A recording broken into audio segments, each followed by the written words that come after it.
On today's episode, we're joined by prompt engineer extraordinaire Edward Frank Morris. Edward and I met through LinkedIn, where his detailed posts related to prompting excellence caused me to reach out to learn more about how to work with him. He's recently achieved a rare recognition from LinkedIn when they designated him an official LinkedIn top voice on the subject of prompt engineering. On this episode, Edward shares his thinking on what it takes to get the highest quality output from models like ChatGPT, Midjourney, and others. And after we recorded the episode, he was inspired to create a guide on how to get hired as a prompt engineer and offer it to the listeners for free. Check out the show notes for the link. Thanks, Edward. Now, let's get started. Welcome to Using AI at Work. I'm your host, Chris Daigle. Each week, we'll be learning how today's business owners, entrepreneurs, and ambitious professionals are getting more done with smart use of tomorrow's tech. Let's get started. So I'm going to let him introduce himself, but our guest today is Edward Frank Morris, and I just want to encourage everybody that if you're not reaching out to others on social, you're missing out. That's how Edward and I connected. I saw the type of content that he was putting out on LinkedIn in particular, wildly impressed, reached out to him, and now here we are, after several calls and emails, here we are. We've got a guest, fantastic guest for everybody today. So Edward, why don't you take a moment and just tell everybody a little bit about yourself? Oh, that's a good question. Where do I even begin with myself? So obviously we're on an AI podcast, but I have a degree in journalism, so it's a little bit strange, and I get this quite a lot. And my background is actually in communication. So I started off as a journalist. I did a lot of social media marketing, and then I did quite a lot of copywriting as well. And I've always kind of had a foot in AI. So I've always kind of been involved in it in some way or another, because it's always been something that's interested me from an ethical standpoint. So to me, I kind of talked about AI from the perspective of this is good, this is bad, here's what we can improve, here's how we can implement this. And it just so happened that around 2 years ago, it's more like a year and a half or even less, ChatGPT came onto the scene and everyone started using it. And then we started realizing the importance of these GPTs and these kind of transformational models. And so I kind of jumped in, and ever since then, it's just been a bit of an upward rise, really. I still do a lot of AI consulting, but now I'm one of the only prompt engineers in the UK who's actually done it, who's not just said, here's how you can become a prompt engineer and here's how you can work in AI. I've actually gone out there and wrestled the beast and made it mine. So that's kind of my background. I've been featured in Forbes, been on Yahoo News, Yahoo Finance, worked with some, I can't say them by name, but some massive companies. And I've worked with one company who's recently been in the news. Can't talk about what I've done for them either, but nice. On LinkedIn top voice, of course. That's a recent accolade. That too, yeah. I was the very first LinkedIn top voice, specifically for prompt engineering, and it's just been a crazy ride, really. Awesome. It's weird because I didn't think I'd be growing this fast, but here we are. I'm on a podcast with you, and it's how we met, man. LinkedIn, who'd have thought? It's interesting that you bring that up. Unintentionally, some of our past guests, there's been a theme of them having copywriting skills, right? And one of the, and I didn't realize that about your background, but it makes perfect sense, because one of the connections that I've made is that copywriters, sales copywriters, they spend a lot of time thinking about specific words and how to use those words to convey a meaning, a message, to elicit an emotion. So they pay more attention to the language than most of us do, who are just, casual talkers. So can you address how you think that may have had some impact on, combined with a journalism degree, which again, with that degree, you're studying how do words influence thought, and with all of those things, it seems like, because most people, they think about prompt engineer, or prior to today, they would think a prompt engineer is the Python coder who's getting in there and doing a lot, which that is one definition of a prompt engineer. But those guys don't have the mastery of the language, right? They understand the engineering side, but not the communication side. So can you kind of talk about how that has given you an advantage maybe over somebody who just had the technical understanding of prompt engineering? Yeah, for sure. Yeah, it's quite interesting really, because I think a lot of the time we look at AI, as you've rightly said, from like a coding and Python kind of perspective, which is fair enough because that's all we've ever really known about AI for the past decades, really, because you need to have that kind of knowledge, mathematics, and all these things in order to make an AI tool. But I don't remember who said it specifically on X, but someone said that communication in English is now the top coding skill. It's like the top programming language. And the reason why it's so important is because with these large language models, you have to communicate to the large language model what you want it to do, you know? And one of the biggest tasks for any copywriter in the world is to get a person to commit to an action.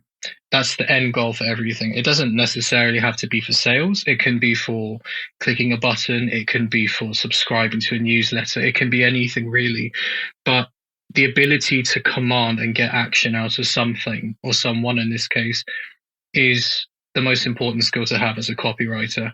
And so when ChatGPT came onto the scene and we had all these people who were fantastic at like guiding people on how to do things and making them do things, it seemed like it was a match made in heaven, because now those direct language skills can transpose themselves into ChatGPT.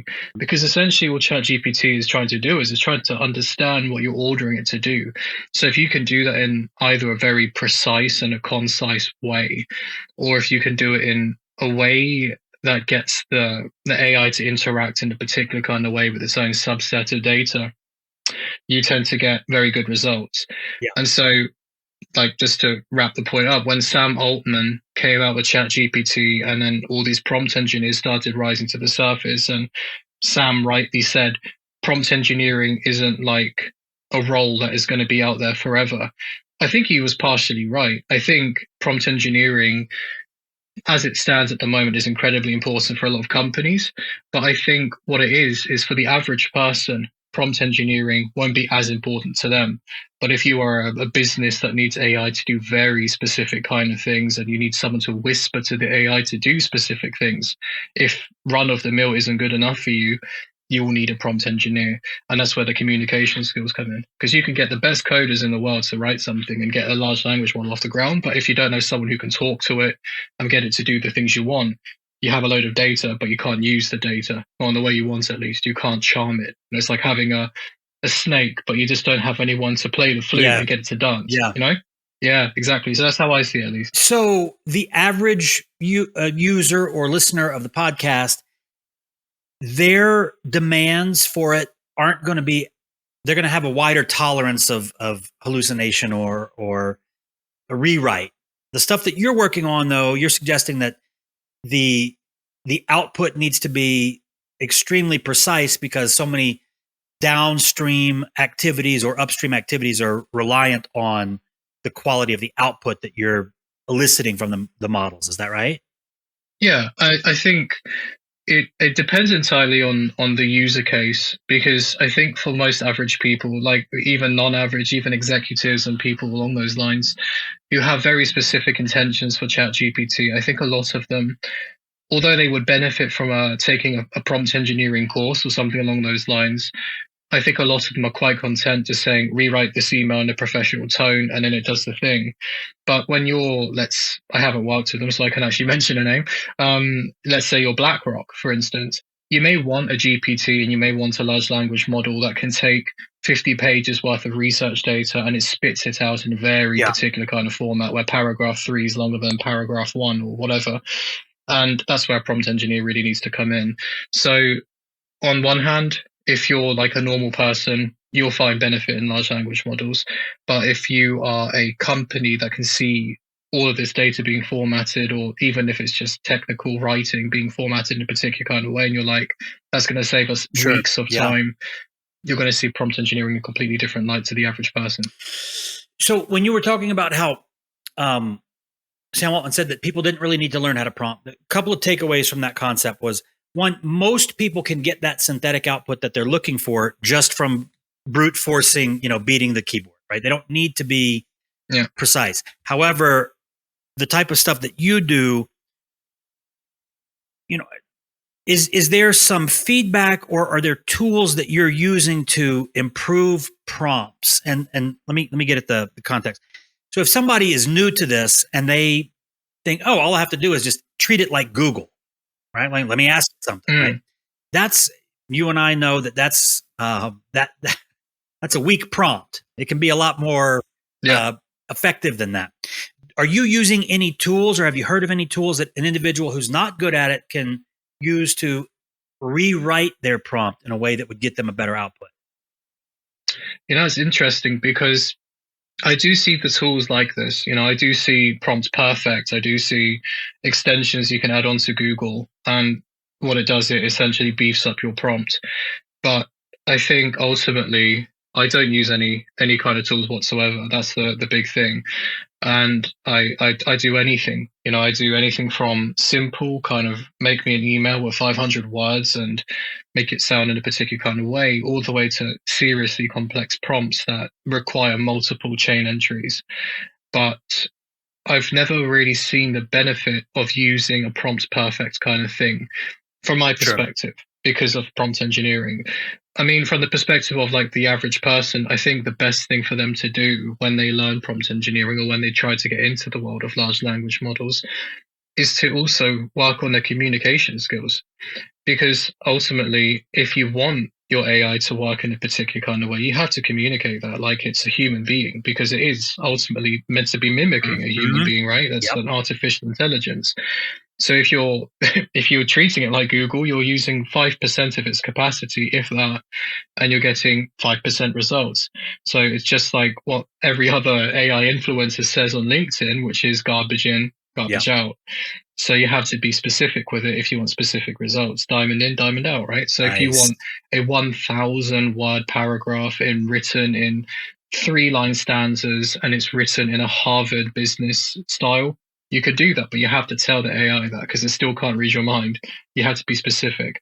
And I think a lot of the time when people get a little bit disenchanted with AI, or they're like, we're not quite there yet, like we're not there, it's terrible, like ChatGPT is awful at doing stuff. I think there are a few reasons why they think that, and I think it's because they pick it up and they give it something impossible to do, or they misunderstand the system completely, which is where I think education comes in quite heavily. I see all the time on Reddit and on Twitter or X and LinkedIn, and people say, I told ChatGPT to do something like 3+3 or 2+2, and it couldn't do it. And I'm like, well, yeah, because it's a large language model. It's not Yeah. mathematical.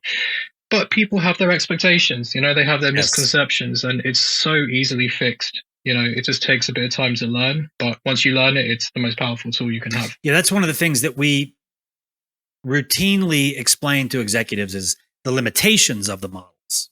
Right? There's these assumptions that it's perfect, and if you know how to use it, it can be pretty darn perfect. So, for individuals who are now starting to get this concept of, hey, I don't need to be technical in order to prompt well, the advice of learning how to communicate was very good. Are there some specific people that they should follow, or are there some specific, how would a non-technical business person who wasn't aware that they weren't communicating well until they listen to Mm. this, where do they go from here to kind of get the hang of talking to the models?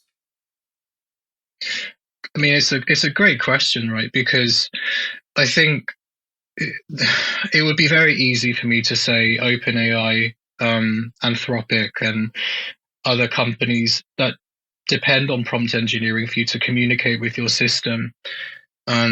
They have courses and they have material out there that you can use and learn from, you know. But I think one of the big things about AI of this style is that it is a communication thing ultimately. And if you're a poor communicator, you're not going to communicate very well with the AI. And so, from my perspective, I just see it and I'm like, well, if you don't want to communicate with the AI like an AI and you or a human, then you have to communicate to it as if it's like a system. right? So you would then have to bullet point what you want to do. And so instead of you saying, hey, ChatGPT, I want you to write me like a 5,000 word essay, whatever, in this style, in this length, or in this format, you would then instead open up a notepad and then you think to yourself, well, what do I really want ChatGPT to do? And then you would just start bullet pointing out what you want it to do. Dash, write a paragraph about X product in a luxury copywriting style, another dash below it, um, write out 7,000 words or 700 words that describe how to use the product, another dash below that. Then at the very bottom, put a legal disclaimer that if you use it incorrectly, we don't hold any liability. And so just by bullet pointing what you want this thing to do, you're essentially communicating, as directly as possible. I think there's a bit of a divide because most of my prompts are written in that way because I just want to get the point across to ChatGPT. That way, if there's something wrong, if something goes bad, I can look at the line and go, that's probably what's confusing it. I'm using this word instead of that word. I'm telling it, here's an example, but actually I'm not using the word example. I'm saying, for instance, they're not adding quotation marks or something. So it's just a case of, making sure you can actually communicate. I don't think any prompt engineering course out there can actually do that for you. I think it's very difficult to pick up any course, even with the best intentions, and say, this is going to teach me everything there is about prompt engineering, when inherently prompt engineering is a communication skill, which is why there are so many writers out there who can spot ChatGPT written content from a mile away because they've seen it 1,000 times. And they're like, you're communicating using this exact pattern that ChatGPT uses. And we can tell, I can tell. If you show me a paragraph that's ChatGPT generated, I'll be able to tell you. But yeah, that's kind of where I stand with the whole matter. I think if you want to get good at talking to ChatGPT, learn how to talk to people. That's the thing. So you bring up an interesting point. There's plenty of courses out there to learn prompt engineering. However, you can learn how to prompt and some frameworks, but until you're interacting with it and realizing the variation in output based on what you're doing, like understanding how to prompt is not learning prompt engineering. Learning prompt engineering is going to come from beating up the keyboard and going like, oh, that's not what I meant. That's not what I meant. That's not what I meant. And so this is great advice. So anybody out there who may feel like they haven't gotten the hang of prompting, keep prompting. But couple it with a framework like what Edward was talking about here, where you're very clear. You don't have to be an erudite prompter. No. You just need to be a good communicator. So that's a great distinction.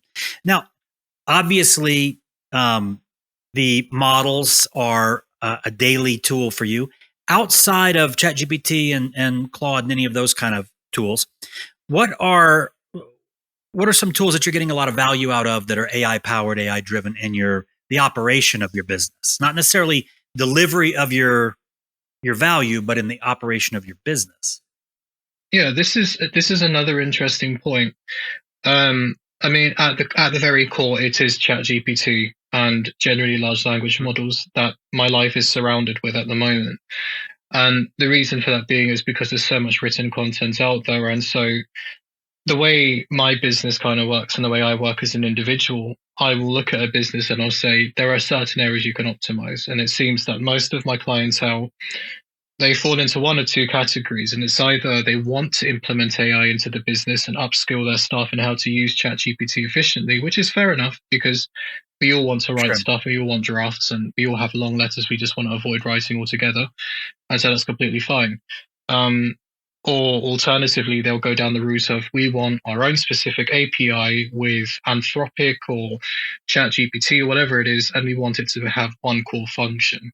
And that's a lot more intricate because you have to be good at fine tuning. And at that point, that's where actual prompt engineering starts mattering, because we talk about prompt engineering a lot. And I think there's like multiple levels to prompt engineering, but for the sake of the listeners, just to kind of give you an overview, when you enter into the prompt engineering world at that level with the API and stuff, you have to start tinkering with how the AI interacts with your words. Does it want to answer in a 100% this is as hard, factual as I can get kind of way? Or do you want it to be a bit more imaginative and human feeling? And these are some trade offs you have to start making as a prompt engineer.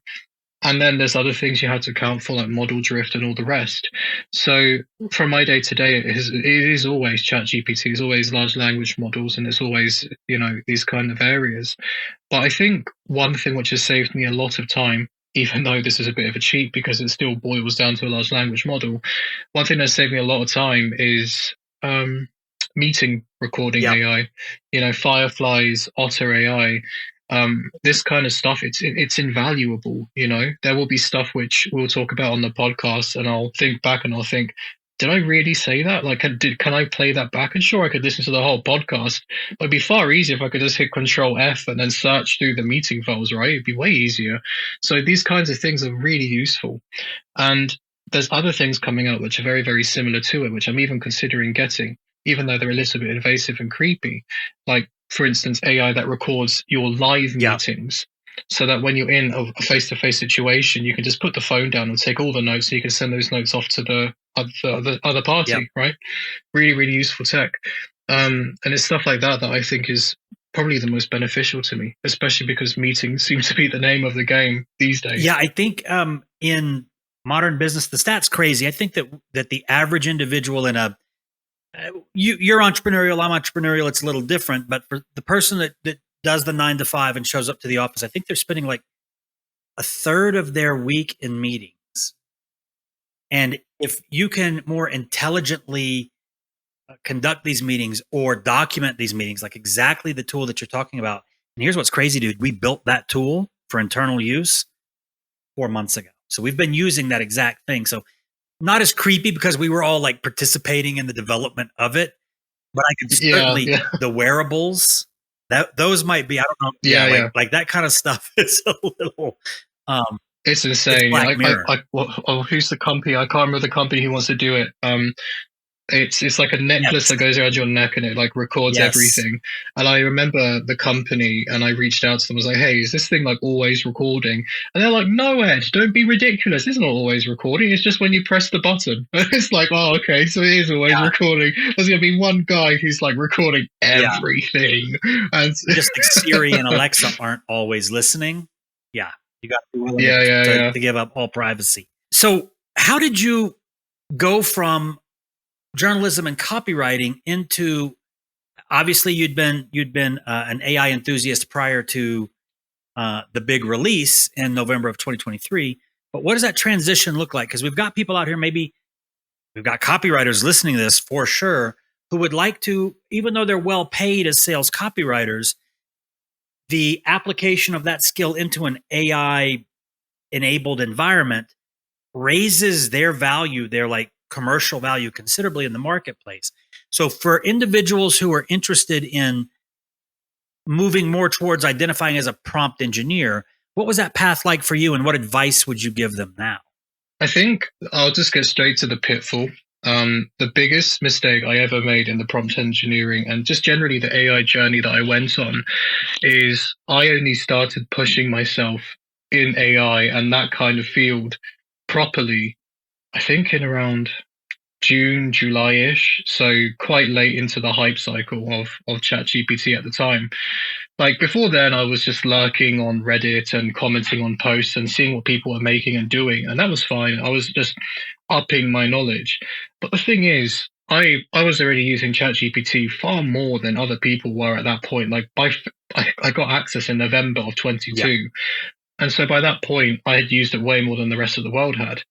And so I think the big thing, this is the biggest pitfall. If I could turn back time, this is what I would change. I would just go straight in and say, right, we're going to talk about AI on LinkedIn from the very start. I might be a newbie, but every piece of new information I come across, I'm just going to share and people might benefit from it because it's such new technology.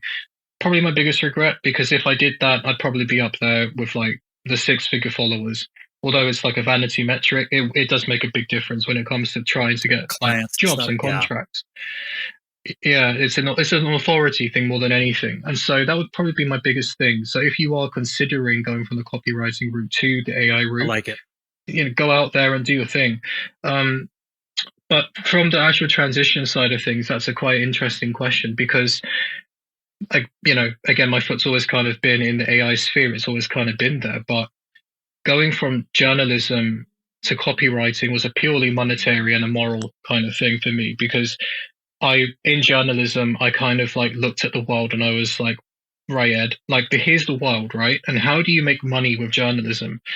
You report on the truth or what you consider to be the truth. Like we can debate about that if you want, but I mean that's how it's done, right? Like you find a sad story, you write about the sad story, you promote the sad story, hopefully gets a few clicks, you get a bit of ad revenue, and you've profited off of someone's misery. Now I thought to myself, that's not how I want to live. Right, I can't live like that because at some point I'm going to be pushing out like 6 of these stories every single day in a 9 to 5 office, and I'm going to get so desensitized that at some point in my life, I'm going to look at a sad story or something tragic that has happened. And I'll think, oh, that won't get me that many clicks. I'm not going to make that much money off of it. And I didn't want that. I didn't want that on my soul. Good on you. And so I said, where else can I go? What else can take me on? Or where can I take these writing skills? And it led me to social media management. And social media management at the time wasn't a super, super popular thing, but it wasn't very writing focused. It was always kind of like, let's make a viral like video clip and see how good it does. And eventually the market just became too saturated. And I thought there's no point competing because there's some person halfway across the world who can charge like, £300 an hour or like £300 a month rather, and that's their monthly salary. And meanwhile in the UK you need about £1,600 to live per month, and that's on a minimum wage. And I'm like, I can't compete with £300 a month like at all. Like I can't. And so I said, okay, well, I've got marketing, I've got writing. Let's just transition into just pure writing. Let's just do some features, some blogs, some product description. Let's go down that avenue. And that worked out really well for me. Yeah, so I just kept on copywriting and just kept on doing my thing. And I think the initial transition from journalism to copywriting was actually the hardest part because for me, I'm now taking the skills that I have and had, where I would tell the news quite factually and then flip it onto its head and say, instead of me just telling the news, I have to describe the news and I have to make the news. Yeah, it changes everything. Yeah. So when ChatGPT came out and I saw how people were using it, and I thought, this isn't what we thought AI was going to be, because we all thought that AI was going to be coding and all this stuff. Like, how is this possible? So Twitter back then was flooding with videos and pictures and memes, and people were making all sorts of crazy stuff, stuff that these days we would consider mundane, shopping lists. They were making full documents, full emails, the whole thing. And we were like, wow, this is insane. It's crazy. Let's see what else we can do with it. So I got ChatGPT. I was very, very lucky because there weren't that many users at the time. So I got the beta quite early. And then in November, I started using it and I was like, this is insane. Like I could get it to role play fictional characters. There weren't any safeguards on it back then. So I could get it to emulate a doctor. I could get it to emulate a judge, a lawyer, a nurse, all of these high professions. And I was like, even if the output isn't 100% accurate, it's still a proof of concept that at some point we can get something which is so close to accurate that it will be better than a human being. Then lo and behold, ChatGPT 4 comes out and it says, well, OpenAI says, it's passed the bar exam, it's passed the medical exam, it's passed all these exams. And I'm like, this is it. Like, go in, Ed, like to put all your chips in, like this is it. This is the end game. And so, I've still got friends who are doing copywriting, and I still do copywriting every now and then, but like on a more casual kind of basis. And even they're like, why did you transition? Why did you do it? If you're that skilled at copywriting, you should never have moved. You should have had faith. But I'm like, you're kidding, right? Like I can take everything I've ever written, put it into a notepad document, feed this into AI technology that is now a year old, and it will spit out content that sounds like I wrote it word for word, And I think a lot of people don't understand that. Like, sure, it's almost like you're selling yourself out, but if this technology exists, it doesn't really matter what I think, because this thing exists. We can't close Pandora's box. It's open. We know what a large language model can do now. I mean, even if the government of the UK were to come along and say, no more ChatGPT, no more Gemini, no more Anthropic, there's no more large language models. There are millions of people in the UK, just like myself, who have downloaded offline large language models like Mixtral and Llama and we can get it to run on our Yeah. PCs. The people who possess those things are Yeah. superhuman because if they're generating work in seconds, I mean, how can a copywriter, a hard copywriter, compete with that? They just can't. And so I was like, you either pivot now, Ed, or you're going to get left behind. And so I pivoted. I've never looked back since. You know, prompt engineering is something which you have to keep on playing with. You learn the basics. You can start with a few frameworks if you want. I think the most popular framework at the moment is the SMARTS framework. But once you've graduated from that framework, you then, just like copywriting, you start doing your own thing. You know, there's loads of copywriting frameworks. There's a pain aggravate solution, AIDA. and most copywriters, they start with Yeah. that. But then as they get older into their copywriting journey, they start to realize actually the frameworks are like training wheels. We need to let go of them so that we can grow. And then once you let go, you start growing. Just like prompt engineering, you can start with some frameworks. Once the frameworks have done their purpose and you know how it works, spread your wings. You know, go crazy. That's You it. know, you mentioned a pretty commonly encountered scenario for people who are using the models to create content. It doesn't sound like me. I can't get it to sound like me. That's a common refrain that I hear. And you, the example, you have the benefit of a body of work that you can train the models on, right? Like you've been writing, so you can say, this is how I write. Here's 5 years, 10 years worth of work. Do it like that. The average person doesn't. Yeah. Do you have any, although this is everybody wants the models to sound more like them. How do I, are there any prompting techniques or any frameworks that you found that are particularly good at helping an individual create a closer clone of their voice for the output? Good question. I think this is going to be a little bit strange because I'll get to the large language model aspects in a second, but with Midjourney, when people try to generate their own pictures, I think a lot of people mess up. And the reason why people mess up with Midjourney, and for the listeners who aren't quite aware, Midjourney is for image generation rather than text generation. I think what a lot of people tend to do is they go into Midjourney and they'll say, I want a picture of a man wearing a black tuxedo, nice hair, sunglasses, and it's their idyllic version of themselves. But in order for you to get something that even closely resembles you, you have one of two options. And your two options are, one, you give Midjourney a picture of yourself and it'll reference the picture, but it won't be perfect. Or two, you take a long, hard look in the mirror and you take note of your face. You know, what is it, round? Is it triangular, diamond shape? Are your eyes almond shaped? Are they, wide? Are they small? Are they big? Do you have a tomato nose? Like all sorts of things. You just be as meticulous as possible. Mm-hmm. And then you feed into Midjourney, and then Midjourney will spit out something which is closer to you. It'll still be 90% of the way there. But when you finally change it over and you do a face swap with the newly generated image, you then get something which looks pretty scarily accurate to you. It's like a 98% thing. And you can go further, you can get close to 99. Now, the reason I mention it is because copywriting and getting large language models to behave in the exact same way is no different. So you have to be very aware of how you write as a person. Like, all of us have habits. So some people, they'll start all their messages off with, an introduction line or a joke. Some people start it off with just a straight up, nice to hear your voice after so long and this kind of stuff, or a compliment, whatever it might be. But we all have our habits. And I think when you're trying to get a large language model to act like yourself, again, you have two options. You can do it the easy way, which is taking all the content you've ever written, or tweets, or LinkedIn posts, or Facebook posts, I guess, and you plug it into a notepad file. You just copy and paste everything you've ever written, and then you feed it into ChatGPT and you tell it to use as a reference point, and you tell the model, write a post like I would, and here's the reference point. And it will. I've done it many, many times, not just for myself, but for copywriting. Like, there are many luxury brands which I've thought, I really like their copywriting style. Let's see if I can emulate it. And I just take the copy from their site and feed into a notepad file. And yeah, it does the job. But there's always that 5%. And then you have to make those edits. And then you have to make sure that it actually fits who you are, because there will be certain things where you'll go, that's very close to what I would say, but I'm just going to erase that line, or I'm going to edit that line. And it's that 5% change that you make that will make it really sound like you.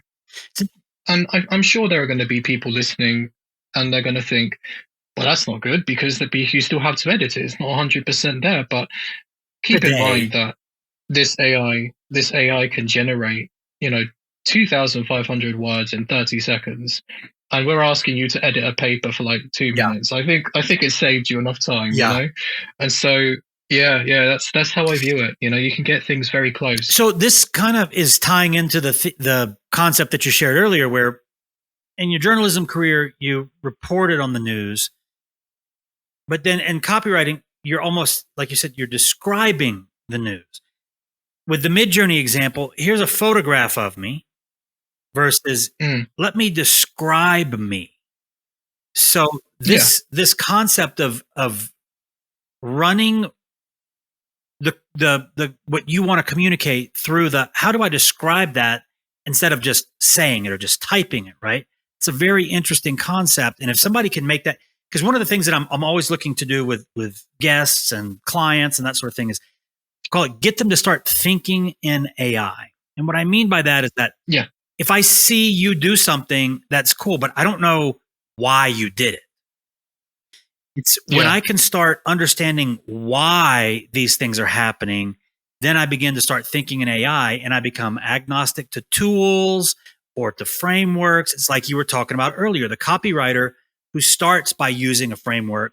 Once they achieve virtuosity or, a level of talent, they don't need the frameworks any longer because they've almost internalized how to do this thing. So that thinking in AI, this idea of describing it as compared to just communicating with it, I think is a heuristic, is a shortcut for people to start thinking in AI. It's awesome takeaway. Thank you. Hey, so where are you getting your news from? I know you're an enthusiast, you're early adopter beyond even most of us. Where do you pay attention to what's happening as far as tools, developments, progress, things like that? Oh, that's a great question. So I usually get most of my news from LinkedIn, but that's like just generally browsing through. I'm not exactly super active on X. I wanted to be, but I just found that growing on X and being your own person on X was just too strange. Like, I don't know what it is. It's just it just doesn't have the same spark as it did before. I mean, I'm subscribed to a couple of newsletters. I'm subscribed to The Rundown, which is pretty good. TLDR Tech, that's another good one. And so there are these kinds of newsletters. I've got my own newsletter, which I'm currently working on at the moment. How can people get access to that? So it's actually on my LinkedIn page. Okay. So if you were to find me on LinkedIn, Edward Frank Morris, you would just scroll down and there's like a quite big banner and you can subscribe to like my newsletter. But the difference is that my newsletter is a bit more thought leader orientated. So I don't really push tools which I haven't tried yet. Yep. So the problem is in the sphere, there's a lot of noise, and understandably because it's a hype kind of cycle at the moment. And so you'll get people who say, oh, I've tried this fantastic new AI tool and it does all these things. And it might do. It's just that about 85% of these AI tools these days are a wrapper of some kind. And when you're in the prompt engineering sphere, you kind of know how to spot it. It doesn't make the tool bad per se, but when you're paying people, influencers specifically, money to say, hey, here's like £300 to promote my product, you have to wonder if that product is actually good because it is good and because the influencers tried it, or are they saying it because they've been paid off? And it's a quite tricky thing because I'm friends with a lot of these AI influencers. It's a very tight-knit circle. And, they're quite vocal about it. Like they get some tremendously bad offers. They'll be offered £250 to £400 for a shout out, and they've got like 10,000 followers on LinkedIn. But they take the offer up even though the actual system itself isn't really anything special. It's just a copywriting tool. But they do it because £400 in their currency is a monthly salary. And I'm like, you have to eat. I get it. It's a good point. Yeah, it's an integrity thing. So weirdly, it boils down to the journalism background again. So when I talk about AI tools, 9 out of 10 times because I've tried it or because I have belief Yeah. in it.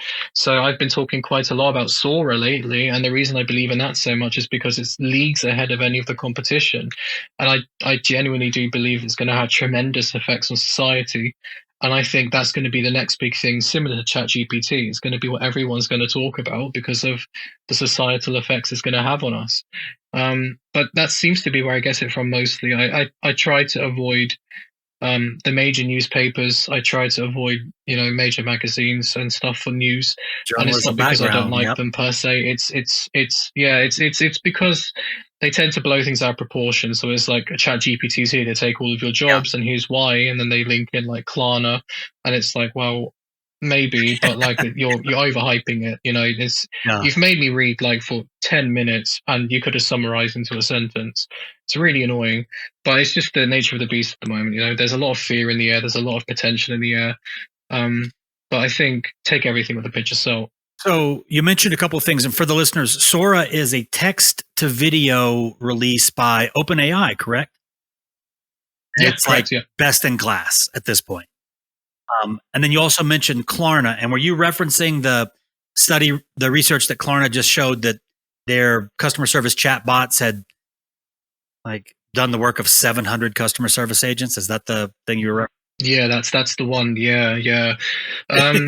Yeah. So Sora is going to be the reason Sora is going to be the big one isn't because people are going to use it. It's probably because it's the proof of concept that comes with it. And I think the fear of AI starts with stuff like that, the uncanny valley, where Deepfakes. people can't really tell what is real and Yeah. what's not anymore.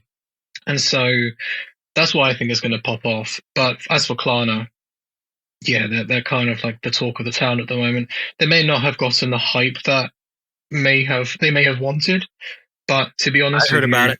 Yep. when Klarna, well, yeah, when Klarna came along and said, "Look, we've replaced 700 people with an AI chatbot," 85% of our customers are still happy and they can still go to human to talk, and we're expecting to make an extra $40 million on top of it.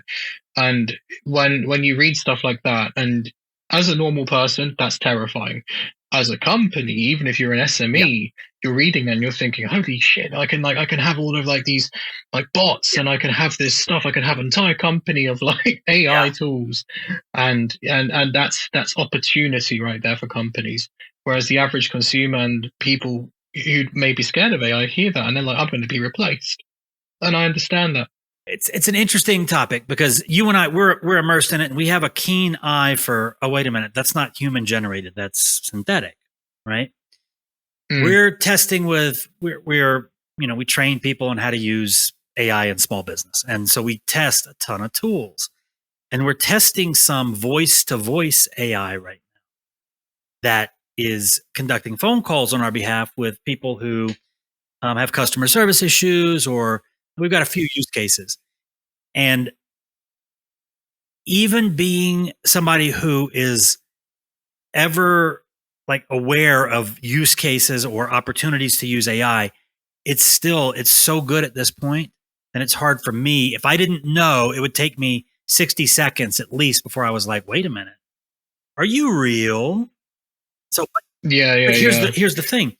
Klarna, with their app, removing 700, or doing the work of 700 humans,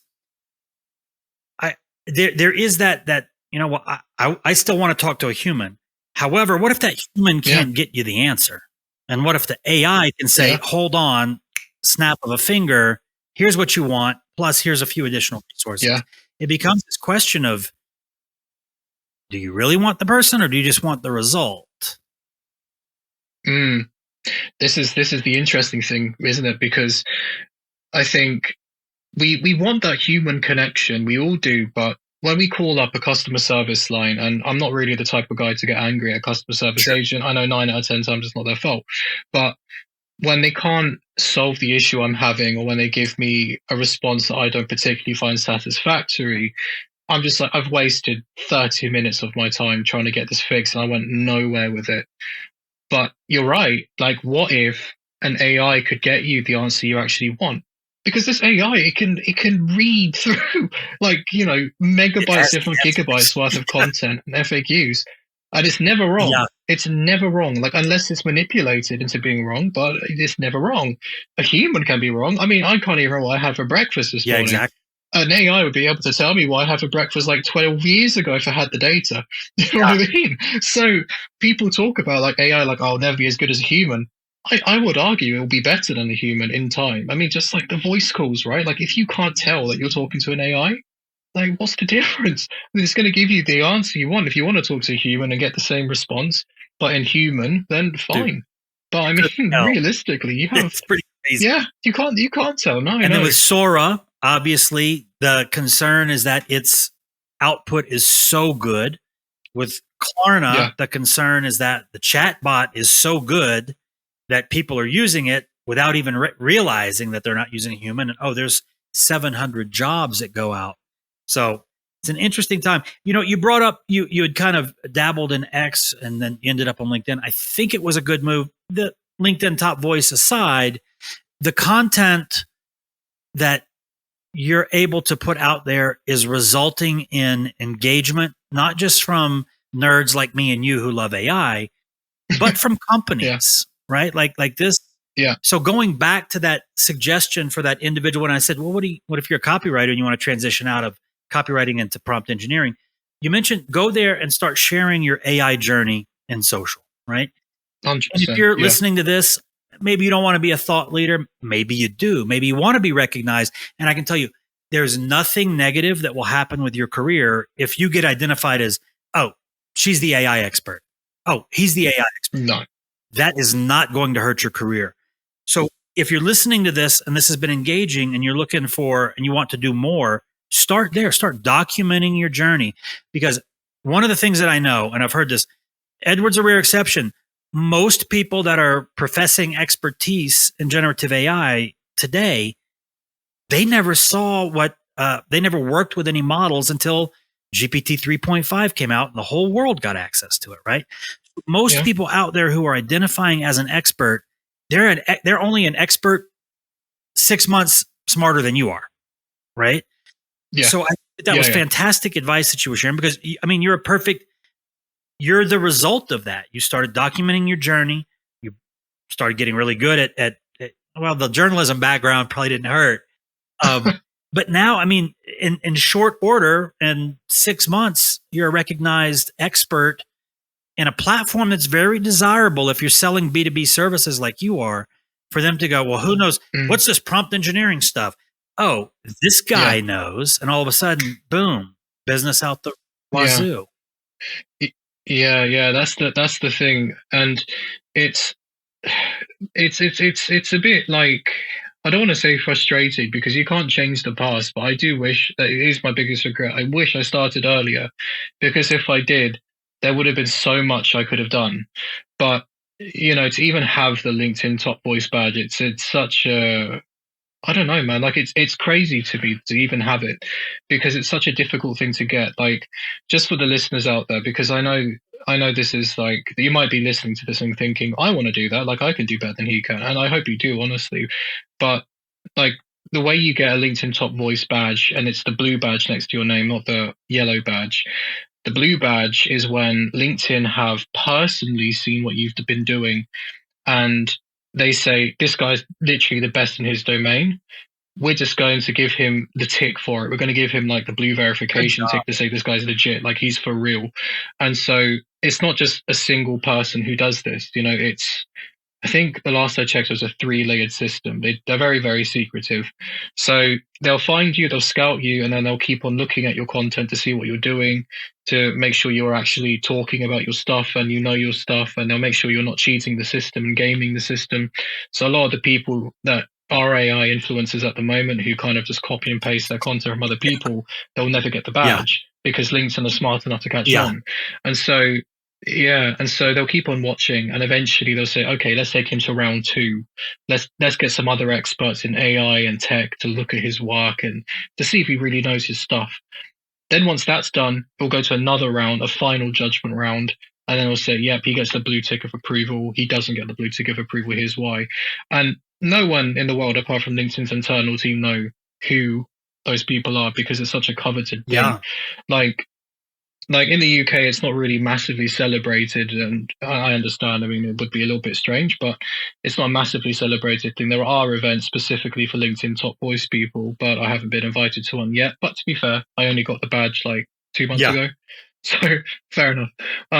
But I know in Dubai, in the UAE, there are these huge, massive events specifically for LinkedIn and these top voice people, and they get invited to do talks because of that LinkedIn top voice badge. I mean, although it's unconfirmed yet, I mean, currently in my inbox, I've been invited to be on the panel for 2 judgment things for AI and tech. Oh, So cool. it's very strange to me because only last year I was starting to get into AI. Now I'm about to be part of like 2 panels judging AI entries because there's just that's it. Documented It's a journey. thing. It's yeah, it's an authority. And I think again, you're right. Like if you want to do this, just document your journey. I think a lot of people go onto LinkedIn. They're like, where the hell do I start? Like what do I tell people? And I think a lot of people approach this from an academic perspective. But I think just being explorative, just going out Yeah. there and just doing your thing, I think it says a lot, and you can always look back at it and you can be critical about that. There's one guy, and I'll give him a bit of a shout out. He's not like a big deal. He's not an authority figure. He's not an influencer or anything like that. His name's John Paggott. And John is a lovely guy. He's a part of a council for the government in the city, which is quite far from me. But he's a really nice guy, and we met through AI. And he's kind of just been a very big supporter of mine from day one. He's only got like 500 connections, not that many followers at all, maybe 200 followers. But he's just out here every day. Like, I've released a new custom GPT, I've released a Yes. new book on Amazon, and he's just at it every day. He's just going for it.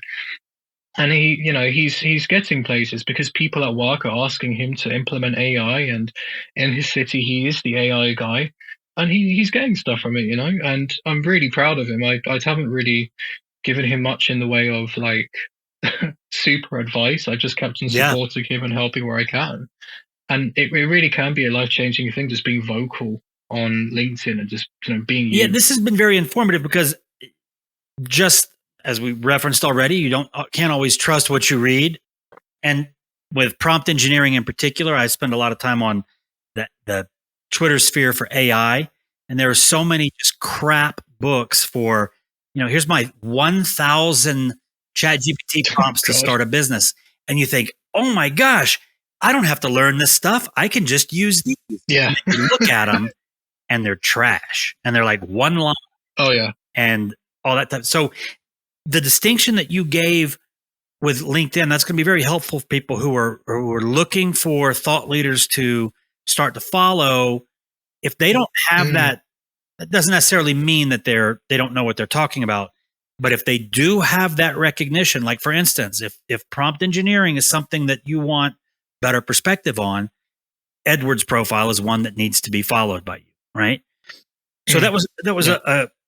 an unanticipated nugget there, that as you're on these platforms, look for the people who are really doing it, not all the people, because trust me, AI is it's the internet boom once again, right? Like there's all kinds of Right. Yeah. hucksters and people coming out saying that I'm the expert, and their stuff is not going to get, you're not going to experience the transformation that can come from using AI.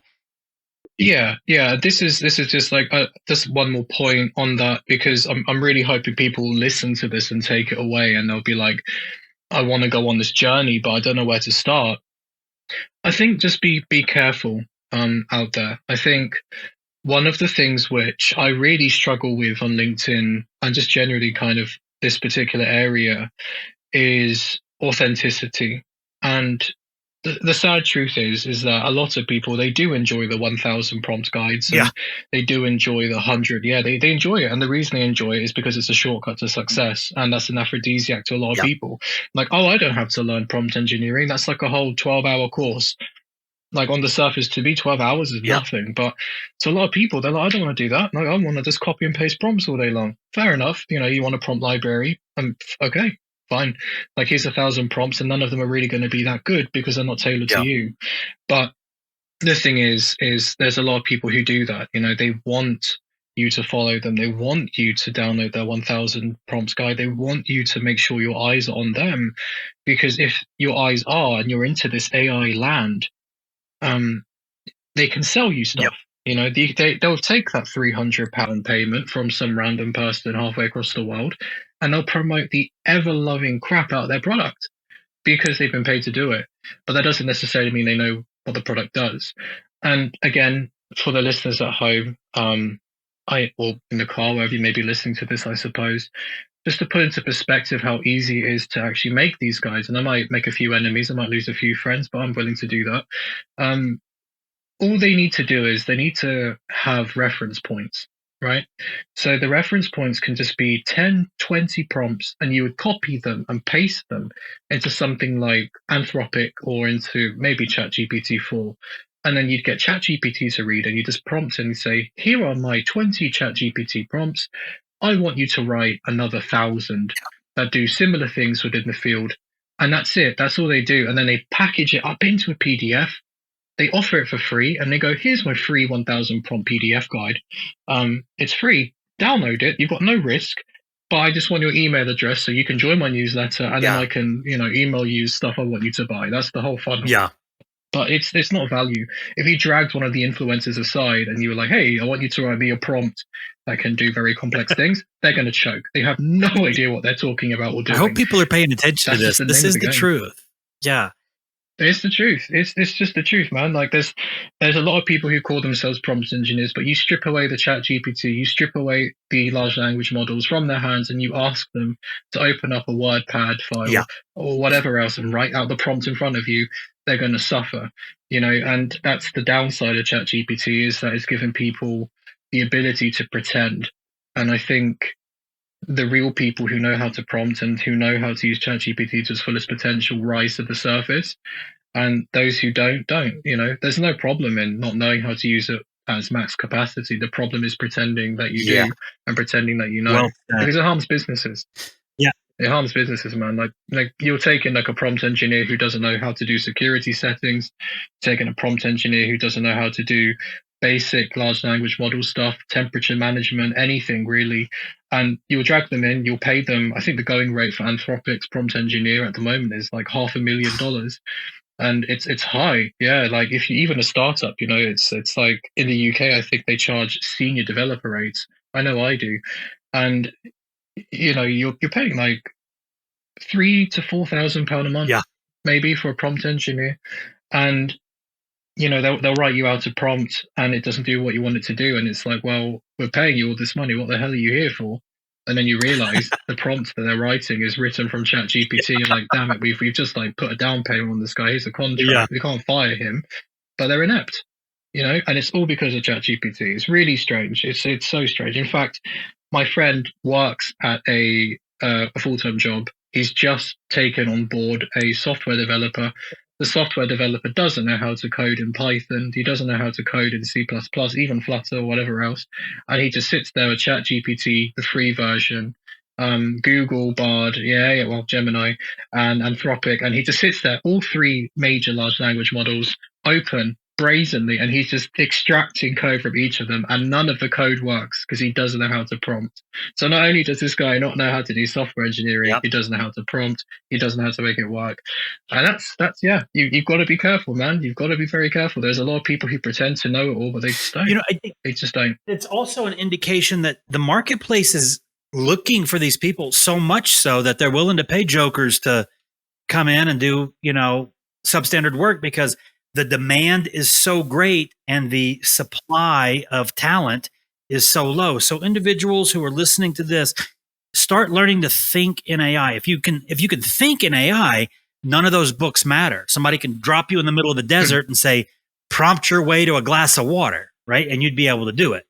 Yeah. If all you've got is this collection of PDFs of, I know somewhere in here I've got a prompt for that. I know somewhere you're digging around in there. That's not what we're talking about here. And that's the kind of situation where, as Edward was mentioning, if you don't understand why you're doing it a certain way, mistakes are inevitable. They're guaranteed. So, Edward, this has been a fantastic interview. And my intention was to really kind of dive into the paradigm of somebody who prompts for a living. right? And I think Okay. that we Yeah. did that here. But the takeaways for me in particular was I keep hearing, like I mentioned, man, this is episode whatever, but the people that I've talked to, there's a pattern here that I'm noticing, and I hope that the listeners are noticing, and that is, it's not about the engineering comes from understanding how to describe what you want, not from any Yeah. technical or being wired like an engineer. That's not what this is. Almost, as you mentioned at the very beginning, that quote that was, a mastery of the English or mastery of the spoken language is the new coding, right? That's where we find ourselves with prompting. Yeah. English is the new programming language. Fantastic. Yeah. So Edward, I know how busy you are, and I really appreciate the time that you took to do this, man. So with that, how can people find out more? I know that they can go and please do go to LinkedIn and start following Edward's content because it's fantastic and it's frequent. But is there any other way that you want people to maybe reach out or connect with you? Yeah, well, LinkedIn would be the best. Yeah, I mean, you can find me on LinkedIn. You just search for Edward Frank Morris. Just for the listeners, they might be curious, Frank actually is my middle name, just in case they think it's like a crazy weird nickname. It's actually just my middle name. So you can find me on LinkedIn. It's Edward Frank Morris. There's only one of me on there, unless I've got a stalker of some kind. You can find me on there. I don't really use Twitter all too much, but you can find me on there too. My Twitter handle is Who's EFM. So just straight up Who's EFM, you can find me there. Alternatively, if you really want to, I wouldn't suggest it because it will take me ages to get back to you. You can always check out my website. It's www.enigmatica.co.uk. That's enigmatica.co.uk, just like the Enigma machine. So yeah, please, like LinkedIn. It's the easiest way to get at me. And yeah, if you ever need help and you want to know how to build up a portfolio for prompt engineering and stuff that people would find attractive within the prompt engineering portfolio, just drop me a message. More than happy to help. There's a shortage of actual capable people out there. So please, yeah. Beautiful stuff. Thank you, everybody. And we'll see you on LinkedIn, Edward. Yeah, see you there.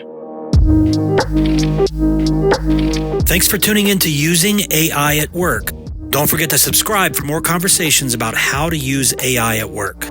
And a special thank you to our sponsor, Chief AI Officer, for empowering businesses with AI education and training.